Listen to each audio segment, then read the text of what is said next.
এই দুপুরে যা গরম পড়েছে তো ঝটপট ভাবলাম একটু আম পোড়ার শরবত করে নিই।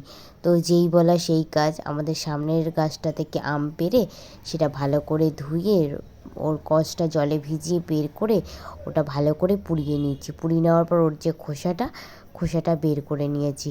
দেখো খোসাটা ভালো করে পুড়ে গেছে। তো তারপর ওই আমটা ভালো করে ইয়েতে খুসানিতে খুসে নিয়েছি যাতে আমের কাইটা বেরিয়ে যায়।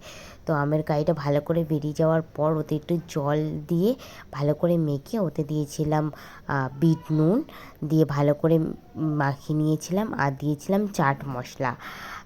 তো চাট মশলা আর দিয়েছিলাম হচ্ছে জিরে গুঁড়ো দিয়ে ভালো করে মিশিয়ে নিয়েছিলাম। মিশিয়ে নেওয়ার পর ঠান্ডা জল দিয়ে দেখো ঝটপট আম পোড়ার শরবত রেডি।